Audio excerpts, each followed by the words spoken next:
Go ahead, Owen. I said you could go. Sorry. Go ahead. And then I'll go to Alex next. Go ahead. Thank you. As you know, millions of Catholics will be watching when the President and Pope Francis meet. Yeah. The White House has said they will discuss working together on efforts grounded in respect for fundamental human dignity. Question 1. Will that include the human dignity of the unborn?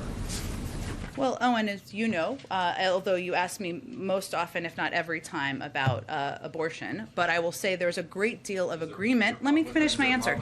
There's a great, there's not, you can ask anything you want, but what I wanted to note, since you follow this closely, is that there's a great deal of agreement and overlap with the President and Pope Francis on a range of issues: poverty, combating the climate crisis, ending the COVID-19 pandemic. These are all hugely important, impactful issues that will be the centerpiece of what their discussion is when they meet.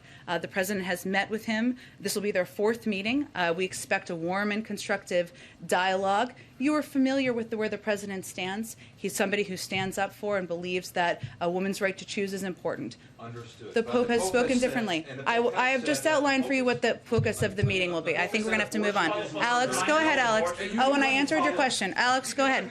Owen, I answered your question. Go ahead, Alex. Abortion is murder, and it's like hiring a hitman. Does the President agree or disagree with that? You know that the President believes in a woman's right to choose. You're very familiar with this issue. We've spoken about it many times. Alex, go ahead. Okay. I have 2 items for all of you at the top. In Baltimore today, Secretary Becerra announced the Biden administration's new federal overdose prevention strategy, building on previous actions the administration has taken to address addiction and the overdose epidemic. The overdose epidemic has evolved, and our strategy to combat it is evolving as well. That's why the new strategy prioritizes prevention, harm reduction, evidence-based treatment, and support during recovery. The holistic focus on harm reduction and recovery support in particular are new and innovative approaches. That includes actions like increasing access to medication treatment for people with opioid use disorder, strengthening the Recover Support Services workforce by funding community-based training programs for peer support specialists working in behavioral health, and expanding access to harm reduction services.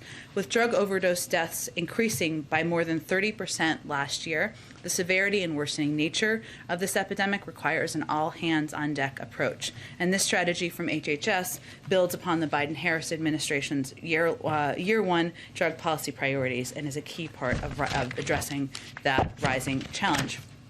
I also wanted to note another development or item of progress, I should say, on addressing the supply chain bottlenecks. This week, Union Pacific, one of the 2 railroads servicing the ports of Los Angeles and Long Beach, announced that it will be offering a cash incentive through the end of the year for containers that move during the weekend. This is another sign that the President's call for the private sector to step up and help get the transportation supply chain to move towards a 24/7 pace is working. It builds on the announcements by the ports about 24/7 service that would move toward around-the-clock operations, and leading great retailers' announcements that they made, like Walmart and shipping companies like UPS, who have committed to and announced plans to begin moving more containers at night and during the weekend.